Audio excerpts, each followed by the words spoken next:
Assalamu alaikum class. Today I will teach you chapter number 1 of general microbiology, which is the history of microbiology. मैं आपको सब scientist के name बताऊंगी जिन्होंने microbiology में अपना नाम रोशन किया, मींस जिनकी बुनियाद से हमारी माइक्रोबायोलॉजी आज हम पढ़ते हैं। ठीक है, नंबर फर्स्ट साइंटिस्ट जिन्होंने हमें माइक्रोबायोलॉजी की बुनियाद दी वो थे Lewis pasture. He gave us pasteurization of milk. Number first, he gave us pasteurization of milk. Number second is there is an institute by his name, which is the Pasteur Institute in Paris. Number third, he is the first person. अब आप यहाँ से देखेंगे L for Louis and he is the first person who gave us liquid media. हम इनकी L से हम ये डिटरमिन कर सकते हैं कि इन्होंने क्या दिया था, हमें लिक्विड मीडिया दिया था। He is the father of microbiology. He gave us fermentation principle means F से, ठीक है, father के F से he gave us fermentation principle. He gave us autoclave. F के बाद A आता है तो आप A से क्या डिटरमिन करेंगे, he gave us autoclave. Then H for he gave us hot air oven. Then THER means he gave us germ theory. उन्होंने हमें germ theory दी थी, but he disapproved abiogenesis theory. Then he gave us 3 vaccines which is given by the name of CAR. C for cholera, A for anthrax and R for rabies. The first person who received the rabies vaccine is Joseph Miston. Joseph Miston is the first person who received the rabies vaccine. ये हमारे पास था लॉइस pasture के बारे में। अब next है हमारे पास Robert Koch. Robert Koch कौन थे? ही gave us cosh postulates. Number second point, he gave us cosh bacilli which is a TB bacilli, TB causing bacteria. Number third, he gave us cholera bacilli which was given by the name of C. कॉच में जो C आता है वो उससे हम determine करते हैं कि उन्होंने हमें क्या दिया था, cholera. He gave us culture media which is solid. अब आपने ये डिफरेंस इसमें देखना है कि जो लॉइस पास्चर थे उन्होंने हमें लिक्विड मीडिया दिया था, लेकिन जो रॉबर्ट कोच हैं उन्होंने हमें सॉलिड मीडिया दिया. ठीक है. Then he gave us color which is the aniline dye. He is known as father of modern microbiology. Then he gave us hanging drop motility. Cosh postulates के बारे में आपको मैं बताऊंगी. नंबर फर्स्ट पोस्टुलेट ये था, there is a constant association between organism and person. Means एक organism है हमारे पास, ठीक है, एक हमारे पास ऑर्गेनिज्म है एंड नेक्स्ट वन इज़ ये हमारे पास ऑर्गेनिज्म है, ये पर्सन है. ठीक है, इसमें ये बताया गया है कि there is a constant association between organism and a person. Means that for example mycobacterium bacteria cause TB only not causing malaria. Means अगर हमारे पास जो ऑर्गेनिज्म के अंदर जो हमारे पास बैक्टीरिया जाता है, ठीक है, जो हमारे पास ऑर्गेनिज्म जाता है किसी पर्सन में, अगर वो टीबी कॉजिंग बैक्टीरिया है तो वो हमें जस्ट टीबी करेगा लेकिन हमें मलेरिया कॉज नहीं करेगा. ठीक है, तो इसका यही मतलब है that there is a constant association between organism and person. Number second postulate is that isolation in pure culture medium. फिर हम क्या करते हैं, उन्होंने ये बताया कि जो ऑर्गेनिज्म हमारे पर्सन के अंदर चला गया, ठीक है, तो जब पर्सन के अंदर ऑर्गेनिज्म चला गया तो क्या करेंगे, हम आइसोलेशन करेंगे उस ऑर्गेनिज्म की फ्रॉम ह्यूमन से और हम उसे क्या करेंगे, कल्चर कर लेंगे. सबसे पहले ऑर्गेनिज्म आया, वो ह्यूमन के अंदर चला गया. ठीक है, तो क्या हुआ, there is a constant association between organism and person. Number second बात ये है कि अगर वो ऑर्गेनिज्म एक पर्सन के अंदर चला गया तो फिर हम क्या करेंगे, हम उसमें से कल्चर के लिए आइसोलेशन करेंगे ऑर्गेनिज्म की और उसे कल्चर मीडियम में ग्रो कराएंगे.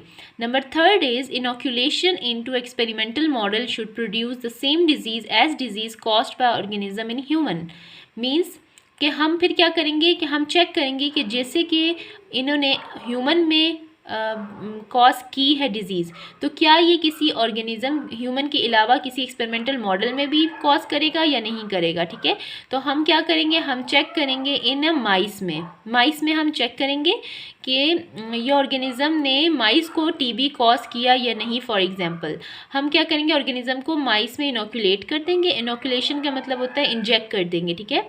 और फिर हम चेक करेंगे कि माइस को मलेरिया कॉज हुआ या नहीं। ये इनका थर्ड पोस्टुलेट था। Then number 4 is reisolation in culture from animal. जिस तरह हमने ह्यूमन से कल्चर में ग्रो कराया था, फिर हम क्या करेंगे, हम एनिमल में से भी लेकर उसे रीआइसोलेशन करेंगे, कल्चर में ग्रो कराएंगे। Number 5 is antigen should be able to cause antibody production in human, कि एंटीजन भी एक सोर्स है जो कि एंटीबॉडी प्रोडक्शन करवाता है ह्यूमन में। ये कॉश के पोस्टुलेट्स थे 5, लेकिन कॉश के पोस्टुलेट जो है मॉडिफाइड भी हुए थे। कॉश ने कहा था कि जस्ट एक ऑर्गेनिज्म, ये नहीं है कि जस्ट एक ऑर्गेनिज्म है वो ही डिजीज़ कॉज करेगा, लेकिन जीन्स भी हमारे पास रिस्पॉन्सिबल होते हैं फॉर डिजीज़ कॉजिंग। डिजीज़ के कॉज करने के लिए जस्ट ऑर्गेनिज्म काफ़ी नहीं है, लेकिन जीन्स भी इसमें प्रॉपर मुकम्मल तौर पर जिम्मेदार हैं, ठीक है। It should be gene which should abide from organism rather than the micro organism, rather to micro organism it will be gene which cause the disease. वो कह रहे हैं कि माइक्रो ऑर्गेनिज्म के अलावा जीन भी है जो कि डिजीज़ कॉज करते हैं, ठीक है। कॉश का फिनोमिना क्या था, ही identified if a guinea pig was suffered from TB. When Koch tried to inject tubercle bacilli, then pigs suffered from hypersensitivity reaction, ठीक है। ये कॉश का फिनोमिना था। नंबर 3 साइंटिस्ट हमारे पास हैं पॉल रिलिच। ही डिस्क्राइब लिचलिया CH, जो रिच में CH है, CH, he is known as father of chemotherapy. आप यहाँ से याद कर सकते हैं, जो रिलिच के एंड पे CH आता है तो इन्हें क्या कहा जाता है, he is known as a father of chemotherapy. Next point है, he give the concept of acid fast staining. Acid fast staining का मतलब ये होता है कि हमारे पास कुछ माइक्रो ऑर्गेनिजम्स होते हैं, वो ट्रांसपेरेंट होते हैं, वो हमें माइक्रोस्कोप के अंदर दिखाई नहीं देते। तो हम क्या करते हैं, हम उसके ऊपर डाई डाल देते हैं, ठीक है। जब हम उसके ऊपर डाई डालते हैं तो वो क्या होते हैं, वो कलरफुल हो जाते हैं और हमें माइक्रोस्कोप में इजीली दिखाई देते हैं। तो ये फिनोमेना किसने इजाद किया था, ये किसने बताया था, वो थे पॉल ने। He standardized the toxin and antitoxin. Number 4 scientist is Joseph Lister. SEP, Joseph के एंड में जो SEP आता है, he is known as father of antiseptic surgery. He gave us the concept of sepsis, he gave us the concept of antiseptics. Number 5 scientist is Antony von Leeuwenhoek. He gave us light microscope. He is the father of microscopy. First organism he saw under microscope, he called them little animal clues. जो सबसे पहले organism थे जो उन्होंने microscope के अंदर देखे थे, उसको उन्होंने नाम दिया था little animal clues. Number 6 is Ernest Ruska. He gave us electron microscopy. And number 7th, last but not least, is Edward Jenner. He gave us smallpox vaccine. उन्होंने हमें smallpox vaccine दी थी। ये थे हमारे पास हिस्ट्री ऑफ साइंटिस्ट। जो scientist microbiology में involve हैं, ये हमारे पास शॉर्ट हिस्ट्री थी। देन इसके बाद मैं आपको माइक्रोबायोलॉजी का इंट्रोडक्शन बताऊंगी। Microbiology is derived from 2 Greek words, which is the micro means small and bios means life and logia means study. Definition: Microbiology is a branch of science deals with structure, function, classes and economic importance of microorganisms. Simply, microbiology is a study of microorganisms which are the living organisms of microscopic size. अब मैं आपको definition बताऊंगी micro organism की। Micro organism can't be seen by naked eye less than 1 millimetre diameter, can only seen by the help of microscope. Micro organisms की types कौन कौन सी हैं? Viruses, bacteria, fungi, algae and protozoa. Micro organisms are the following above. Microbiology, another definition of microbiology, which is the microbiology is the study of viruses, bacteria, fungi, algae and protozoa, and to study about the structure, physiology, classification, pathogenesis, economic importance, etc. Then branches of microbiology. There are two branches of microbiology, which is the number one is the pure microbiology and number second is applied microbiology. Then I will discuss about the pure microbiology. Pure microbiology, number first is virology, which is the study of viruses. Number second is mycology, which is the study of fungi. Number third is parasitology, which is the study of microscopical parasites. Nematology, which is study of nematodes. Okay, here I can write the nematodes.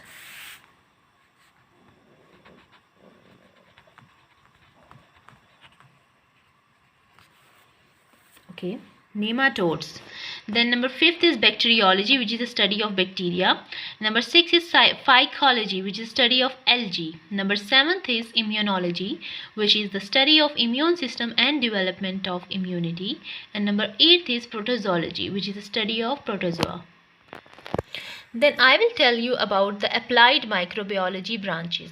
Number first is medical microbiology, which is the study related to microbes that cause diseases, their diagnostic, preventive measures, drug designing, etc. Number second is food and dairy microbiology. It is the study of food preservation, preparation, information about microbes causing food spoilage, foodborne illness, food and dairy products developed by microbes and fermentation. Number third is agricultural microbiology, which is the study of relationship of microbes and crops, soil nutrient cycling by microbes, microbial decomposition of organic waste, plant diseases and yield improvements, etc. Number fourth is industrial microbiology. It is the study of industrial useful microbes in production of alcoholic beverages, vitamins, chemicals, proteins, hormones, antibiotics, etc. Number fifth is pharmaceutical microbiology. It is a study of microorganisms responsible for the production of pharmaceutical products, their preservation, sterilization, etc. of antibiotics, vaccines, vitamins, etc. Number six is aquatic microbiology, which is a study of water purification, microbial examination, ecology of degradation of waste, etc.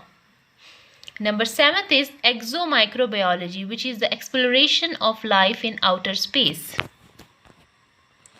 Number eighth is environmental microbiology, which is a study of relationship of microbes and our environment, includes microbial ecology. Geochemical microbiology. Geochemical microbiology क्या होगी? Interaction of microbe with earth materials. And bioremediation. Bioremediation is the process of degradation of environmental pollutants. Okay, this is the branches of applied microbiology. ठीक है, पहले मैंने आपको pure microbiology की branches बताई थी, जो कि virology, parasitology, mycology, phycology etcetera. Then I told you about the applied microbiology, which have these branches. Then I will tell you about the scope and importance of microbiology. Scope and importance of microbiology क्या होगा? Scope and importance of microbiology का number first point है ecology and environment, which is the microbes are primary decomposers and recycle nutrients back to environment.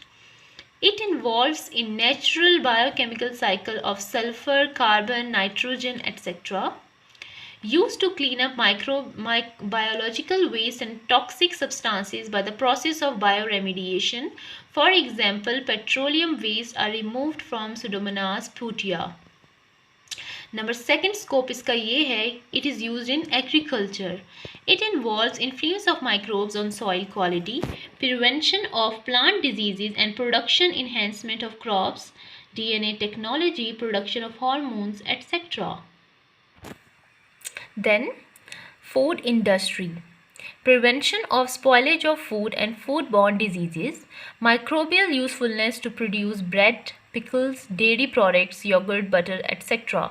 Microbiology की अगर हम अगर microbiology पढ़े ना, तो हमें कैसे पता चलेगा कि योगर्ट कैसे बन रही है, बटर कैसे बन रही है? तो ये भी स्कोप है माइक्रोबायोलॉजी का. ठीक है. नंबर फोर्थ स्कोप और importance is immunology. It is the protection of humans, animals, plants from pathogens. Number fifth is pharmaceutical industry. production of medicine, antibiotics, steroids, vitamins, etc.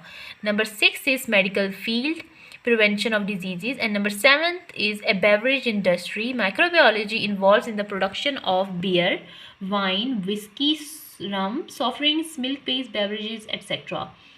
And number 8th is geochemical microbiology, which is the microbes helps in the study of coal, mineral deposits, gas formation or processing, etc.